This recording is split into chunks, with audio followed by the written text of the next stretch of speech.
വിശുദ്ധ ഖുർആൻ പല സന്ദർഭങ്ങളിലായി സൂചിപ്പിച്ച ഒരു വിഷയമാണ് ഈ ലോക ജീവിതം. അത് കേവലം കളിയും തമാശയുമാണ്. കളിയിലും തമാശയിലും ഒതുങ്ങിപ്പോകുന്ന ജീവിതമാണ് ഈ ദുനിയാവിലെ ജീവിതം. കളികളെയും തമാശകളെയും ആവശ്യമില്ലാത്തതിനെയുമൊക്കെ തിരിച്ചറിഞ്ഞ് അവയൊക്കെ അകറ്റി നിർത്തി എന്തിനു വേണ്ടിയാണോ ജനിച്ചത്, എന്തിനു വേണ്ടിയാണോ ജീവിക്കുന്നത്, അവയ്ക്ക് വേണ്ടിയുള്ള പ്രവർത്തനത്തിൽ കർമ്മനിരതരാവുക എന്നുള്ളതായിരിക്കണം വിശ്വാസികൾ നിർവഹിക്കേണ്ടത് എന്ന് ഖുർആൻ ഉണർത്തുകയാണ്. വിശുദ്ധ ഖുർആൻ സൂറത്തുൽ അൻആമിൽ പറയുകയാണ്, വമൽ ഹയാത്തുദ് ദുനിയാ ഇല്ലാ ലഅബും വലഹു. ഐഹിക ജീവിതം എന്നത് കളിയും വിനോദവുമല്ലാതെ മറ്റൊന്നും അല്ല. വലദ്ദാറുൽ ആഖിറത്തു ഖൈറുൽ ലില്ലദീന യത്തഖൂൻ. പരലോക ജീവിതമാണ് സൂക്ഷ്മതയോടെ ജീവിക്കുന്ന, കാര്യങ്ങളെ തിരിച്ചറിഞ്ഞ് ജീവിക്കുന്ന ആളുകൾക്ക് ഏറ്റവും നല്ല ജീവിതമായി മനസ്സിലാക്കാനുള്ളത്. അത് പരലോക ജീവിതമാണ്. അഫലാ തഅഖിലൂൻ. എന്തുകൊണ്ടാണ് നിങ്ങൾ ചിന്തിക്കാത്തത്? ഈ ലോകത്തിൽ മതിമറന്നുകൊണ്ട് മതിഭ്രമിച്ചുകൊണ്ട് ജീവിച്ചു പോവുകയാണോ നിങ്ങൾ? എന്തേ നിങ്ങൾ നിങ്ങളുടെ ജീവിതത്തെക്കുറിച്ച് ചിന്തിക്കാത്തത്? എന്തേ ആ ചിന്തയെ അവഗണിക്കുന്നു? വിശുദ്ധ ഖുർആൻ സൂറത്തുൽ ഹദീദിൽ പറയുകയാണ്, അഅ്ലമൂ, നിങ്ങൾ അറിയണം, നിങ്ങൾ അറിഞ്ഞിരിക്കണം, അന്നമൽ ഹയാത്തുദ് ദുനിയാ ലഅബും വലഹും വസീനത്തും വതഫാഖുറും ബൈനക്കും വതകാസുറും ഫിൽ അംവാലി വൽ ഔലാദ്. ഈ ലോക ജീവിതമെന്നാൽ കളിയും വിനോദവും അലങ്കാരവും ആർഭാടവും, നിങ്ങൾ പരസ്പരം ദുരഭിമാനം നടിക്കലും സ്വത്തുക്കളിലും തൻ്റേതെന്ന് കരുതുന്ന സ്വത്തുക്കളിലും സന്താനങ്ങളിലും പെരുപ്പം, പൊങ്ങച്ചം, അഹങ്കാരം കാണിക്കലുമാണ്. അതാണ് ഈ ജീവിതം. കളിയാണ്, തമാശയാണ്, അലങ്കാരമാണ്, പരസ്പരം ദുരഭിമാനം നടിക്കലാണ്, പൊങ്ങച്ചം നടിക്കലാണ്. തൻ്റെ മക്കളെക്കുറിച്ച്, തൻ്റെ ജോലിയെക്കുറിച്ച്, തൻ്റെ സ്ഥാനമാനങ്ങളെക്കുറിച്ച്, തൻ്റെ പദവിയെക്കുറിച്ച്, തൻ്റെ സ്വത്തിനെക്കുറിച്ചൊക്കെ. അതാണ് ഈ ലോകം. ഈ ലോകത്തെ തിരിച്ചറിയാൻ കഴിയണം. പ്രവാചകൻ സല്ലല്ലാഹു അലൈഹി വസല്ലമ ഒരിക്കൽ അങ്ങാടിയിലൂടെ, ചന്തയിലൂടെ നടന്നു പോവുകയായിരുന്നു. അപ്പോൾ ഒരു ആട്ടിൻകുട്ടി ചത്തുകിടക്കുന്നു, ഒരാടി ചത്തുകിടക്കുന്നു. അതിൻ്റെ ചെവി മുറിഞ്ഞ പോയിരിക്കുന്നു, അല്ലെങ്കിൽ അതിന് പരിക്ക് പറ്റിയിരിക്കുന്നു. പരിക്ക് പറ്റിയ, അംഗഭംഗം വന്ന ഒരാട്ടിൻകുട്ടിയെ, ചത്തുകിടക്കുന്ന കുട്ടിയെ കണ്ട് പ്രവാചകൻ സല്ലല്ലാഹു അലൈഹി വസല്ലമ പരിസരത്തുള്ള ആളുകളോട് ചോദിച്ചു, അയ്യുക്കും യുഹിബ്ബു അന്ന ഹാദാ ലഹു ബിദിർഹം. ഈ ആട്ടിൻകുട്ടിയെ നിങ്ങൾ ഇഷ്ടത്തോടെ കാശ് കൊടുത്ത് മേടിക്കാൻ തയ്യാറാകുമോ? അവർ പറയുകയാണ്, മാ നുഹിബ്ബു അന്നഹു ലനാ ബിശൈഇൻ വമാ നസ്റഉ ബിഹി. ഞങ്ങൾക്ക് ഇതിനോട് ഒരു താല്പര്യവുമില്ല, ഒരു ഇഷ്ടവുമില്ല, ഞങ്ങളത് മേടിക്കുകയില്ല. അപ്പോൾ പ്രവാചകൻ സല്ലല്ലാഹു അലൈഹി വസല്ലമ വീണ്ടും ചോദിക്കുകയാണ്, അതുഹിബ്ബൂന അന്നഹു ലക്കും. കാശൊന്നും നിങ്ങൾ തരണ്ട, നിങ്ങൾ വെറുതെ ഇഷ്ടത്തോടെ സ്വീകരിക്കുമോ? ഇഷ്ടത്തോടെ സ്വീകരിക്കുമോ? അപ്പോഴും അവർ പറയുകയാണ്, വല്ലാഹു ലൗ കാന ഹയ്യൻ കാന ഐബൻ ഫീ. ഇതെങ്ങാനും ജീവിച്ചിരുന്ന മൃഗമായിരുന്നാൽ പോലും ഇതിന് ന്യൂനതകളുണ്ടല്ലോ, ഇതിന് ന്യൂനതയുണ്ടല്ലോ, ഇതിൻ്റെ ചെവി അറ്റുപോയിരിക്കുന്നല്ലോ, അല്ലെങ്കിൽ ഇതിന് അംഗഭംഗം വന്നിരിക്കുന്നല്ലോ. പക്ഷേ ഇത് ജീവിച്ചിരിക്കുന്ന മൃഗമല്ലല്ലോ. ലിഅന്നഹു അസഖ് ഫകൈഫ വഹുവ മയ്യിത്തുൻ. ഇത് ചത്തുപോയ ഒരു ജീവിയാണല്ലോ. അതുകൊണ്ട് ഞങ്ങൾക്ക് വേണ്ട, കാശ് കൊടുത്ത് ഞങ്ങൾക്ക് വേണ്ട. ഇനി വെറുതെ തരികയാണെങ്കിൽ ഞങ്ങൾക്ക് വേണ്ട. വെറും നശിച്ചു പോകുന്ന, ദുർഗന്ധം വമിക്കുന്ന മാംസ കഷ്ണങ്ങളാണിത്. പ്രവാചകൻ സല്ലല്ലാഹു അലൈഹി വസല്ലം അപ്പോൾ അവരോട് പറയുകയാണ്, ഫവല്ലാഹി ലദ്ദുനിയാ അഹ്വനു അലല്ലാഹി മിൻ ഹാദാ അലൈക്കും. നിങ്ങൾ എത്ര നിസ്സാരമായിട്ടാണോ ഇതിനെ കാണുന്നത് നിങ്ങളെത്ര നിസ്സാരമായിട്ട് വേണ്ടാത്തതുപോലെയാണോ ഇതിനെ കാണുന്നത്, അതിനേക്കാൾ നിസ്സാരമായിട്ടാണ് അള്ളാഹു ദുനിയാവിനെ കണ്ടുകൊണ്ടിരിക്കുന്നത്. ഒരു ചത്ത ശവത്തിന്റെ വില പോലും അള്ളാഹു ദുനിയാവിന് നൽകിയിട്ടില്ല. അത്രേ ഉള്ളൂ ഈ ദുനിയാവ്. ഈ ദുനിയാവിലാണ് പ്രിയപ്പെട്ടവരെ നമ്മൾ മതിമറക്കുന്നത്. അബൂ ഹുറൈറ റളിയല്ലാഹു അൻഹു പറയുന്നു, റസൂൽ സല്ലല്ലാഹു അലൈഹി വസല്ലം പറഞ്ഞതായി, ഇഹലോകം സത്യവിശ്വാസിയുടെ ബന്ധനാലയമാണ്. സത്യവിശ്വാസി ഒരു ചങ്ങല കിട്ടവനെ പോലെയാണ് ഈ ലോകത്തിൽ. അവൻ ഒരുപാട് നിയന്ത്രണങ്ങൾക്ക് വിധേയനാണ്. അവന്റെ തന്നിഷ്ടമനുസരിച്ച് അവന് ജീവിക്കാൻ കഴിയില്ല. അവന്റെ തന്നിഷ്ടമനുസരിച്ച് അവന് താൻ തോന്നിയായി ജീവിക്കാൻ ഈ ലോകത്ത് അനുവാദം ഇല്ല. എന്നാൽ സത്യനിഷേധികളാവട്ടെ, അവർക്കിതൊരു സ്വർഗരാജ്യവും ആണ്. അവർക്ക് അവരുടെ അഭിരുചിക്കനുസരിച്ച് ജീവിക്കാം. അവർക്ക് അവരുടെ ഇഷ്ടമനുസരിച്ച്, ദേഹേച്ഛയനുസരിച്ച് ജീവിക്കാം. അവരെ സംബന്ധിച്ചിടത്തോളം ഇതാണ് സ്വർഗം. സത്യവിശ്വാസികളെ സംബന്ധിച്ചിടത്തോളം കാണാൻ അവസരമുണ്ടായിട്ട് അവിടെ നിന്നും കണ്ണിനെ തിരിച്ച് പായിപ്പിക്കുന്നവനായിരിക്കണം സത്യവിശ്വാസി. അത് കാണാതെ, കേൾക്കാൻ അവസരമുണ്ടായിട്ട് അത്തരം മോശപ്പെട്ട കാര്യങ്ങൾ കേൾക്കാതെ, അനുഭവിക്കാൻ അവസരമുണ്ടായിട്ട്, സ്വാധീനമുണ്ടായിട്ട് അതൊന്നും അനുഭവിക്കാതെ മാറി നടക്കുന്നവനായിരിക്കണം സത്യവിശ്വാസി. അങ്ങനെ സ്വയം നിയന്ത്രിച്ചുകൊണ്ട്, മനസ്സിനെ നിയന്ത്രിച്ചുകൊണ്ട്, ശരീരത്തെ നിയന്ത്രിച്ചുകൊണ്ട്, ഇച്ഛകളെ നിയന്ത്രിച്ചുകൊണ്ട് ജീവിക്കുന്നവനായിരിക്കണം. ഇബ്രാഹിം നബി അലൈഹി സ്വലാത്തു വസ്സലാമയുടെ ചരിത്രം നമ്മൾ ഒരുപാട് കേട്ട് കഴിഞ്ഞിരിക്കുന്നു. അന്ത്യപ്രവാചകനായ മുഹമ്മദ് നബി സല്ലല്ലാഹു അലൈഹി വസല്ലമയുടെ ജീവിതത്തിലടക്കം പ്രവാചകന്മാരുടെ ജീവിതത്തിൽ അവർ പറഞ്ഞു വന്ന, മുന്നോട്ട് വന്ന ആശയം, ആദർശം അത് ജീവിതത്തെ ലഹരി പിടിപ്പിക്കുന്നതായിരുന്നില്ല, ജീവിതത്തെ ആസ്വാദ്യകരമാക്കുന്നതായിരുന്നില്ല. ആ ജീവിതത്തിലേക്ക് ആളുകൾ പ്രവേശിച്ചാൽ അവർ കഷ്ടപ്പെടേണ്ടി വരും. അവരുടെ ഉള്ള സൗകര്യവും ഉള്ള പണവും ഉള്ള സമ്പാദ്യവും ഒക്കെ നഷ്ടപ്പെടുത്തേണ്ടി വരും. പട്ടിണിയില്ലാതെ ജീവിച്ച അവർക്ക് പട്ടിണി കിടക്കേണ്ടി വരും. സുഖലോലുപരായി ആളുകൾക്കിടയിൽ സ്ഥാനമാനങ്ങളോടെ ജീവിച്ച അവർക്ക് അതൊക്കെയും കൈവടിഞ്ഞ് ഒന്നുമില്ലാത്തവനായി, നിസ്സഹായനായി, നിരാലംബനായി ജീവിക്കേണ്ടി വരും. അങ്ങനത്തെ ഒരു ആദർശമാണ് പ്രവാചകന്മാർ കൊണ്ടുവന്നത്. ഇബ്രാഹിം നബി അലൈഹി സ്വലാത്തു വസ്സലാമും അന്ത്യപ്രവാചകനായ മുഹമ്മദ് നബി സല്ലല്ലാഹു അലൈഹി വസല്ലമയും അടക്കം എല്ലാവരും കൊണ്ടുവന്ന ആദർശം അതാണ്.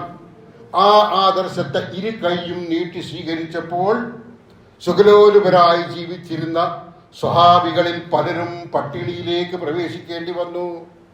ഒരു പോറൽ പോലും ഏൽക്കാതിരുന്ന സഹാബികൾ ഒരുപാട് കൊടിയ പീഡനങ്ങൾക്ക് ഇരയാവേണ്ടി വന്നു. വിഭവസമൃദ്ധമായ ഭക്ഷണം കഴിച്ചു കൊണ്ടിരുന്ന ആളുകൾ പട്ടിണി കിടക്കേണ്ടി വന്നു. അങ്ങനെ ജീവിതത്തിലെ നഷ്ടങ്ങളെന്ന് കണക്ക് കൂട്ടുന്നവയൊക്കെ ഏറ്റെടുത്തുകൊണ്ട് ജീവിക്കേണ്ടി വരും. പടച്ചവന്റെ മതം, പടച്ചവൻ പഠിപ്പിച്ച ആദർശമെങ്ങാനും ജീവിതത്തിൽ പുലുകിയാൽ, അതുകൊണ്ട് തന്നെയാണ് ഈ ജീവിതം കളിയും തമാശയുമാണ്. അത് സത്യവിശ്വാസിക്ക് യോജിച്ചതല്ല. നമ്മളൊന്ന് ആലോചിച്ച് നോക്കൂ, നമ്മുടെ മുമ്പിൽ ഇന്ന് ഹീറോകളായി നിൽക്കുന്ന ആളുകൾ ആരൊക്കെയാ? ഒരുപാട് കുറച്ച് കാലങ്ങൾക്ക് മുമ്പ് ഇവിടെ ഹീറോകളായി വിരാജിച്ചിരുന്ന എത്ര ആളുകൾ ഇന്നുണ്ട് നമ്മോടൊപ്പം? ഇല്ല. എവിടെ പ്രിയപ്പെട്ടവരെ മറഡോണ? എവിടെ മൈക്കിൾ ജാക്സൺ? എവിടെയാണ് ഒമർ ഷരീഫും ദിലീപ് കുമാറും പ്രേം നസീറും ഒക്കെ? കഴിഞ്ഞു അവരുടെ കഥകൾ. അവരുടെ മുമ്പിൽ ക്യാമറകളില്ല, അവരുടെ മുമ്പിൽ ഫുട്ബോൾ ഗ്രൗണ്ടുകളില്ല, അവരുടെ മുമ്പിൽ ആരവങ്ങളില്ല. അവരെ കണ്ടപ്പോൾ കയ്യടിക്കുന്ന അനുയായികൾ അവർക്കില്ല. പോയി മറഞ്ഞിരിക്കുകയാണ് എല്ലാ ആവേശവും. ഇന്നിന്റെ ആവേശമായി ജ്വലിച്ചു നിൽക്കുന്ന താരങ്ങളൊക്കെ തന്നെയും നാളെ അസ്തമിച്ചു പോകും. ഈ ദുനിയാവ് കളിയും തമാശയുമാണ്, വെറും അലങ്കാരമാണ്, പൊങ്ങച്ചമാണ്. ഖുർആൻ പറഞ്ഞത് എത്ര ശരിയാ. അവരൊക്കെയും ഒന്നുമില്ലാതെ തിരിച്ചു പോയിരിക്കുകയാണ്. നമ്മളും പോകേണ്ടതുണ്ട്. ഇവിടെ ഇന്ന് വിരാജിക്കുന്ന കോടിക്കണക്കിന് രൂപ മണിക്കൂറുകൾക്കും മിനിറ്റുകൾക്കും കോടിക്കണക്കിന് രൂപ പ്രതിഫലം മേടിക്കുന്ന വെള്ളിത്തിരയിലെ അധികായന്മാർ, ഫുട്ബോൾ താരങ്ങൾ, അവരൊക്കെ തന്നെയും ഇതൊക്കെയും ഇട്ടെറിഞ്ഞു പോകേണ്ടി വരും. അതിലൊരു ചില്ലിക്കാശ് പോലും അവർക്ക് ഉപകാരപ്പെടാത്ത ഒരു ലോകത്തേക്ക് അവർ തിരിച്ചു പോവേണ്ടി വരും. നമ്മളും പോവേണ്ടി വരും. ആ ലോകത്തെയാണ് നാം മനസ്സിലാക്കേണ്ടത്. ആ ലോകത്തെക്കുറിച്ചാണ് നാം തിരിച്ചറിവുണ്ടാകേണ്ടത്. വിശുദ്ധ ഖുർആൻ ആവർത്തിച്ച് പറയുകയാണ്, നമ്മൾ ഈ ലോകത്തിൽ ഭ്രമിച്ചങ്ങനെ ജീവിച്ചു പോയാൽ, പരലോകത്തെ മറന്നുകൊണ്ട് ജീവിച്ചു പോയാൽ, അവിടെ എത്തിക്കഴിഞ്ഞാൽ നമ്മൾ ഖേദിക്കും, വിരൽ കടിക്കും. ഈ ലോകം മതിയെന്ന് ചിന്തിച്ച ആളുകൾക്ക് ഈ ലോകം മുഴുക്ക ഞാൻ നൽകാം, എന്നെ ഒന്ന് രക്ഷപ്പെടുത്തൂ എന്ന് അവിടെ വെച്ച് ഖേദിച്ച് കരഞ്ഞുകൊണ്ട് വിലപിക്കേണ്ടുന്ന അവസരമുണ്ടാകുമെന്ന് ഖുർആൻ സൂചിപ്പിക്കുകയാണ്. സൂറത്ത് ആലു ഇമ്രാനിലെ 91-ാമത്തെ ആയത്ത്, ഇന്നല്ലദീന കഫറൂ വമാതു വഹും കുഫാറും ഫലം യുഖ്ബല മിൻ അഹദിഹിം മിൽഉൽ അർളി ദഹബൻ വലം ഇഫ്തദാ ബിഹി ഉലൈക ലഹും അദാബുൻ അലീമും വമാ ലഹും മിൻ നാസിരീൻ. അവിശ്വസിക്കുകയും അവിശ്വാസികളായിക്കൊണ്ട് മരിക്കുകയും ചെയ്തവരിൽപ്പെട്ട ഒരാൾ ഭൂമി നിറയെ, ഈ ഭൂമിയുടെ വിസ്തീർണം എത്രയാണ്? ഈ ഭൂമി നിറയെ നമുക്കൊക്കെയും സ്വർണങ്ങളുണ്ട്, നമുക്കൊക്കെയും സ്വത്തുക്കളുണ്ട്. പക്ഷേ എത്ര ഈ ഭൂമിയെ അളന്നു നോക്കിയാൽ തുലോം തുച്ഛമായ സ്വത്തുക്കളുടെ ഉടമ മാത്രമാണ് നമ്മളൊക്കെയും. അല്ലെങ്കിൽ ഇവിടെ നമ്മൾ ചൂണ്ടിക്കാണിക്കുന്ന വലിയ പണക്കാരൊക്കെയും. ഇതാ പറയുകയാണ്, ഭൂമി മുഴുക്കെ സ്വർണം ഞാൻ പ്രായശ്ചിത്തമായി നൽകാം. ഭൂമി നിറയുന്ന രീതിയിൽ ഭൂമിയിൽ കുഴിച്ചെടുത്ത, ഖനനം ചെയ്ത സ്വർണങ്ങളൊക്കെ തന്നെയും ഞാൻ പ്രായശ്ചിത്തം ചെയ്യാൻ നൽകാം, എനിക്കൊരു രക്ഷ തരൂ. അവനവിടെ തൗബ ചെയ്യുകയാണ്, ഖേദിക്കുകയാണ്. നേർക്കുനേരെ കണ്ടപ്പോൾ, പരലോകത്തെ നേർക്കുനേരെ തിരിച്ചറിഞ്ഞപ്പോൾ അവനവിടെ നിന്ന് ഖേദിക്കുകയാണ്. ഒരു ഫലവുമില്ല. വിശുദ്ധ ഖുർആൻ സൂചിപ്പിക്കുകയാണ്, അവിശ്വാസികളായിക്കൊണ്ട് മരിച്ച ആളുകൾ ഭൂമി നിറയെ സ്വർണം പ്രായശ്ചിത്തമായി നൽകിയാൽ പോലും അത് സ്വീകരിക്കപ്പെടുകയില്ല. അവർക്കാണ് വേദനയേറിയ ശിക്ഷയുള്ളത്. അവരെ സഹായിക്കാൻ ഒരു മനുഷ്യനും ഉണ്ടായിരിക്കുകയില്ല, ഒരു സഹായം ഉണ്ടായിരിക്കുകയില്ല. ഇവിടെ സഹായിക്കാൻ ആളുകളുണ്ട്. ഇവിടെ ഒന്ന് വിരൽ ചൂണ്ടിയാൽ അനുസരിക്കാൻ ആയിരക്കണക്കിന് ലക്ഷക്കണക്കിന് ആളുകളുള്ള നേതാക്കന്മാർ അവിടെ നിസ്സഹായരാണ്. ഒരു മനുഷ്യനെയും അവിടെ കാണുകയില്ല. നോക്കൂ, ഖുർആൻ സൂചിപ്പിക്കുകയാണ് സൂറത്തുൽ മആരിജിൽ, യുബസ്സറൂനഹും യബദ്ദുൽ മുജ്രിമു ലൗ യഫ്തദീ മിൻ അദാബി യൗമഇദിൻ ബിബനീഹി. അവർക്ക് അന്യോന്യം കാണപ്പെടുകയാണ്. അവിടെ അവർ അന്യോന്യം കാണപ്പെടും. തൻ്റെ മക്കളെ, തൻ്റെ പ്രിയപ്പെട്ട മക്കളെ ദുനിയാവിലെ മക്കൾക്ക് വേണ്ടിയാണ് സമ്പാദിച്ചത്. ഹലാലും ഹറാമും നോക്കാതെ ദുനിയാവിൽ ഓടിച്ചാടി നടന്ന് എല്ലാം വാരിക്കൂട്ടിയത് ഈ മക്കൾക്ക് വേണ്ടിയാണ്. അവിടെ വെച്ച് പറയും, ഈ മക്കളെ ഞാൻ പ്രായശ്ചിത്തം നൽകാം. എൻ്റെ മോനെ, പ്രിയപ്പെട്ട മോനെ, ഇവിടെ നിന്ന് എൻ്റെ മോനൊരു ജലദോഷം വന്നാൽ ഞാൻ വല്ലാത്ത ധർമ്മസങ്കടത്തിലാണ്, ബേജാറിലാണ്. ആശുപത്രി ഓട്ടമാണ്. ഉള്ള പണമൊക്കെ ചെലവഴിച്ച് ചികിത്സക്കായി ഓടിച്ചാടി നടക്കും. മനസ്സിനൊരു സമാധാനം ഉണ്ടാവൂല ഒരു അസുഖം വന്നാൽ മക്കൾക്ക്. ആ മക്കളെ അവിടെ പ്രായശ്ചിത്തമായി നൽകും. എനിക്ക് വേണ്ട എൻ്റെ മോൻ, എൻ്റെ മോൾ, എന്നെ ഒന്ന് രക്ഷപ്പെടുത്തൂ എന്ന് പറയുന്ന ഒരു നാള് വരാനിരിക്കുന്നു എന്ന് ഖുർആൻ പറയുകയാണ്. തൻ്റെ മക്കളെ പ്രായശ്ചിത്തമായി നൽകിക്കൊണ്ട് ആ ദിവസത്തെ ശിക്ഷയിൽ നിന്ന് മോചനം നേടാൻ കഴിഞ്ഞിരുന്നെങ്കിൽ എന്ന് കുറ്റവാളി ആഗ്രഹിച്ചു പോകുന്ന ഒരു നാൾ. തൻ്റെ ഭാര്യയെ ഇവിടെ നിന്നാൽ ആരെങ്കിലും ഒന്ന് കമന്റ് അടിച്ചാലും നോക്കിയാൽ നമുക്ക് സഹിക്കൂലല്ലോ. അവിടെ ആ ഭാര്യയെ വരെ നൽകാം. ഒന്നെന്നെ രക്ഷപ്പെടുത്തിയാൽ മതി. എനിക്കെൻ്റെ പ്രിയപ്പെട്ട ഭാര്യ വേണ്ട, എൻ്റെ സഹോദരൻ വേണ്ട, എന്നെ ഒന്ന് രക്ഷപ്പെടുത്തൂ, ഞാനൊന്ന് രക്ഷപ്പെട്ടാൽ മതി എന്ന ചിന്ത. തനിക്ക് അഭയം നൽകുന്ന തൻ്റെ ബന്ധുക്കളെയും ഒക്കെ കൊടുക്കാൻ തയ്യാറാണ്. മക്കളെ, ഭാര്യയെ, സഹോദരനെ, തന്നോടൊപ്പം അല്ലെങ്കിൽ തനിക്ക് അഭയം നൽകി തന്നെ ദുനിയാവിൽ സംരക്ഷിച്ചു കൊണ്ടിരുന്നവരൊക്കെ നൽകി ഞാൻ രക്ഷപ്പെട്ടാൽ മതി എന്ന ചിന്തയിൽ ആളുകൾ അങ്ങോട്ടും ഇങ്ങോട്ടും നെട്ടോട്ടം ഓടുന്ന ഒരു ദിവസം. വിശുദ്ധ ഖുർആൻ സൂറത്തു സജ്ദയിൽ പറയാണ്, വലൗ തറാ ഇദിൽ മുജ്രിമൂന നാകിസൂ റൂസിഹിം ഇൻദ റബ്ബിഹിം റബ്ബനാ അബ്സർനാ വസമിഅനാ ഫർജിഅനാ നഅമൽ സാലിഹൻ ഇന്നാ മൂഖിനൂൻ. വലൗ തറാ ഇദിൽ മുജ്രിമൂന നാകിസൂ റൂസിഹിം ഇൻദ റബ്ബിഹിം. കുറ്റവാളികൾ തങ്ങളുടെ രക്ഷിതാവിന്റെ അടുക്കൽ തല താഴ്ത്തിക്കൊണ്ട് ഖേദിച്ചുകൊണ്ട് പറയുകയാണ്, റബ്ബന, എന്റെ റബ്ബേ, അബ്സ്വർന, ഞങ്ങളിതാ കാണുന്നുണ്ട്, വസമീന, ഞങ്ങൾ കേൾക്കുന്നുമുണ്ട്. ദുനിയാവിൽ ഞങ്ങളിതേ കണ്ടില്ല, ഇത് കേട്ടില്ല. ഈ ലോകത്തെക്കുറിച്ച് ദുനിയാവിൽ ഒരുപാട് പാഠങ്ങൾ ഉണ്ടായിരുന്നു, ഒരുപാട് പഠനങ്ങൾ ഉണ്ടായിരുന്നു, ഖുർആൻ ഉണ്ടായിരുന്നു, സച്ചരിതരായ ആളുകൾ പഠിപ്പിച്ചു തന്നിരുന്നു. ഒന്നും ശ്രദ്ധിക്കാൻ കഴിഞ്ഞിരുന്നില്ല, ഒന്നും ഞങ്ങൾ ശ്രദ്ധിച്ചിരുന്നില്ല. ഞങ്ങളുടേതായ ലോകത്ത് വിരാജിക്കുകയായിരുന്നു. ഒന്നും ചിന്തിക്കാതെ ഇപ്പോൾ ഞങ്ങളിതാ എല്ലാം കാണുന്നു, എല്ലാം അറിയുന്നു. ഫർജീന, ഒന്ന് തിരിച്ചയക്കണേ, ഒരിക്കൽ കൂടി ദുനിയാവിലേക്ക് തിരിച്ചയക്കാം. ഞങ്ങൾക്ക് ബോധ്യപ്പെട്ടു പരലോകമുണ്ട്, രക്ഷാശിക്ഷകളുണ്ട്. പടച്ചവന്റെ മുമ്പിൽ കയ്യും നീട്ടി നിസ്സഹായനായി വിധി കാത്തിരിക്കേണ്ടുന്ന നിസ്സഹായാവസ്ഥ ഉണ്ട് എന്ന് ഞങ്ങൾ അനുഭവിച്ചറിയുകയാണ്. അതുകൊണ്ട് റബ്ബേ, റബ്ബന, ഞങ്ങളെ ഒന്ന് ലോകത്തേക്ക് തിരിച്ചയച്ചിട്ട് ഒന്നുകൂടി ജീവിക്കാൻ അവസരം തരൂ. ഞങ്ങൾ ഏറ്റവും നല്ല നഅമൽ സാലിഹൻ ഇന്നാ മൂഖിനൂൻ, നല്ലത് പ്രവർത്തിച്ചു കൊള്ളാൻ ഞങ്ങൾ. ഇവിടെ വെച്ച് പറയുമ്പോൾ അത് കേൾക്കാൻ ആർക്കും സമയമില്ല.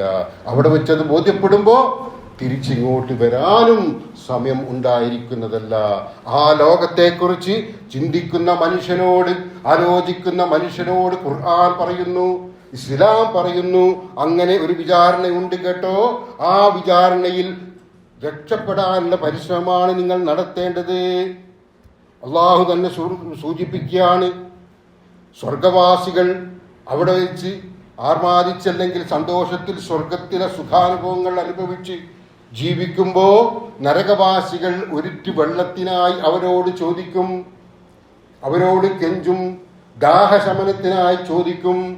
അത് അവഗണിക്കപ്പെടും, അവർക്ക് അത് അനുവദിക്കപ്പെടുന്നില്ല. ഖുർആൻ സൂചിപ്പിക്കുകയാണ് സൂറത്തുൽ അറാഫിൽ 50-51 ആയത്തുകളിൽ, الذين اتخذوا دينهم لهوا ولعبا وغرتهم الحياة الدنيا فاليوم ننساهم. തങ്ങളുടെ മതത്തിന്റെ കാര്യങ്ങളെ, മതം പഠിപ്പിച്ച വിശ്വാസ ആചാര അനുഷ്ഠാനങ്ങളെ പരിഹസിച്ചുകൊണ്ട്, കളിയാക്കിക്കൊണ്ട്, അതിന് രസമായി, അതിനുവേണ്ടി തഗ്ഗുകൾ ഒരുക്കി, അതിനുവേണ്ടി കോമഡികൾ ഒരുക്കി, അങ്ങനെ ജീവിച്ചു പോയ മനുഷ്യ, മതത്തെ കളിയാക്കിയ മനുഷ്യ, ഐഹിക ജീവിതം കണ്ട് വഞ്ചിതരാവുകയും ചെയ്ത ആളുകൾ, അങ്ങനെ മതത്തെ കളിയാക്കി ഈ ദുനിയാവിലെ ജീവിതം കണ്ട് വഞ്ചിതരാവുകയും ചെയ്ത ആളുകൾ, അവരെ കുറിച്ച് പറയുകയാണ്, അവരെ അല്ലാഹു മറക്കും, അല്ലാഹു മറന്നു കളയും. അവരെ എങ്ങനെ, എന്തുകൊണ്ട് മറന്നു കളയും? കമാനസു ലിഖാഅ യൗമിഹിം ഹാദാ. അവർ ദുനിയാവിൽ ജീവിക്കുമ്പോൾ അവർക്ക് അല്ലാഹു അനുഗ്രഹമായി സ്വത്തും ആരോഗ്യവും സൗകര്യവും സമ്പത്തുമൊക്കെ നൽകിക്കൊണ്ട് അതിൽ മതിമറന്ന് അല്ലാഹുവിനെ ഓർക്കാതെ ജീവിച്ചിരിക്കുമ്പോൾ അവർക്ക് മതം ഒരു പ്രശ്നമായിരുന്നില്ല, അവർക്ക് ഖുർആൻ ഒരു പ്രശ്നമായിരുന്നില്ല, ഈ അധ്യാപനങ്ങളൊന്നും ഒരു വിഷയമേ ആയിരുന്നില്ല. അവർ അല്ലാഹുവിനെ മറന്നു, ദീൻ മറന്നു. അതേപോലെ അല്ലാഹുവും അവനെ അവിടെ വെച്ച് മറന്നു കളയും. ഇവിടെ വെച്ച് അല്ലാഹു ഓർക്കേണ്ടുന്ന, അല്ലാഹുവിന്റെ സഹായം മാത്രം ലഭിക്കേണ്ടുന്ന ആ സന്ദർഭത്തെ കുറിച്ചാണ് ഇവിടെ സൂചിപ്പിക്കുന്നത്. ഇവിടെ വെച്ച് അല്ലാഹുവിനെ മറന്ന ആളുകളെ അവിടെ വെച്ച് അല്ലാഹുവും മറന്നു കളയും. അങ്ങനെയുള്ള ഒരു ലോകത്തേക്കുള്ള യാത്രയിലാണ് പ്രിയപ്പെട്ടവരെ നമ്മൾ ഇവിടെ എത്തിയിരിക്കുകയാണ്. ഓരോരുത്തർക്കും ഓരോ വയസ്സുകളിലുള്ള, ഓരോരുത്തരും ആലോചിച്ച് നോക്കൂ, ഇന്ന വയസ്സിൽ ഞാൻ എത്തിയിരിക്കുകയാണ്, ഇതുവരെ ഞാൻ ജീവിച്ചു പോയി, ജീവിതത്തിന്റെ പാതി നാം പിന്നിട്ട് പോയി എന്നാണോ നമ്മൾ കണക്കുകൂട്ടുന്നത്? ജീവിതം തുടങ്ങിയിട്ടേ ഉള്ളൂ എന്നാണോ നാം കണക്കുകൂട്ടുന്നത്? അറിയില്ല. നമ്മളിൽ ഓരോരുത്തരും ജീവിതത്തിന്റെ പകുതിയിലധികം, മുക്കാലിലധികം കഴിഞ്ഞു പോയോ? അതോ തൊട്ടടുത്ത നിമിഷം തന്നെ മരിക്കാവുന്ന രീതിയിൽ 99% കഴിഞ്ഞു പോയോ? നമുക്കറിയില്ല. വയസ്സതിനൊരു മാനദണ്ഡമേ അല്ല. അങ്ങനെ ഒരു ലോകത്തേക്ക് യാത്ര തിരിക്കുകയാണ് നമ്മൾ. അതുകൊണ്ട് പ്രിയപ്പെട്ടവരെ, നിസ്സാരമായ ഈ ലോകത്തെ തിരിച്ചറിഞ്ഞുകൊണ്ടുള്ള ജീവിതമായിരിക്കണം നമ്മൾ നിർവഹിക്കേണ്ടുന്നത്. മോശപ്പെട്ട ഒരു പ്രവാചകൻ സല്ലല്ലാഹു അലൈഹി വസല്ലമയുടെ ജീവിതം ഒന്ന് ആലോചിച്ച് നോക്കൂ. ഇന്നും ലോകത്ത് മുഹമ്മദ് നബി സല്ലല്ലാഹു അലൈഹി വസല്ലമയുടെ പേര് കേൾക്കുമ്പോൾ സ്വലാത്ത് ചൊല്ലുന്ന ലക്ഷക്കണക്കിന് കോടിക്കണക്കിന് ആളുകളുണ്ട്. ആ പ്രവാചകൻ എങ്ങനെയാ ജീവിച്ചത്? പ്രവാചകന്റെ ജീവിതത്തെക്കുറിച്ച് നുഅ്മാൻ റളിയല്ലാഹു അൻഹു നിവേദനം ചെയ്യുന്ന ഒരു ഹദീസിൽ പറയുകയാണ്, ഒരിക്കൽ പോലും കാരക്ക നമ്മളൊക്കെ ഈത്തപ്പഴം മേടിക്കുന്നുണ്ടല്ലോ, പല റേഞ്ചിലുള്ള ഈത്തപ്പഴം ഉണ്ടല്ലോ, വില കുറഞ്ഞത്, കൂടിയത്, ടോപ്പിലുള്ളത്. ഏറ്റവും വില കുറഞ്ഞ, ഏറ്റവും മോശമെന്ന് കണക്കാക്കുന്ന കാരക്ക പോലും, അല്ലെങ്കിൽ ഈത്തപ്പഴം പോലും വയറ് നിറയെ കഴിക്കാൻ പ്രവാചകന് കഴിഞ്ഞിരുന്നില്ല. വയറ് നിറയെ കഴിക്കാൻ ഏറ്റവും ചീപ്പായ, നമ്മൾ ചിലപ്പോൾ തട്ടിമാറ്റുന്ന, അവഗണിക്കുന്ന, ഇത് വേണ്ട എന്ന് പറയുന്ന, നമ്മൾ വാങ്ങാതിരിക്കുന്ന കാരക്ക പോലും, മോശപ്പെട്ട കാരക്ക പോലും പ്രവാചകൻ വയറ് നിറച്ച് കഴിച്ചിരുന്നില്ല. പ്രവാചകന്റെ വയറ് നിറഞ്ഞിരുന്നില്ല. പ്രവാചകന്റെ വിശപ്പടങ്ങിയിരുന്നില്ല. അങ്ങനെ ജീവിച്ച മനുഷ്യൻ എന്തിനാ അങ്ങനെ ജീവിച്ചത്? ഈ ജീവിതത്തിന്റെ നിസ്സാരത തിരിച്ചറിഞ്ഞു.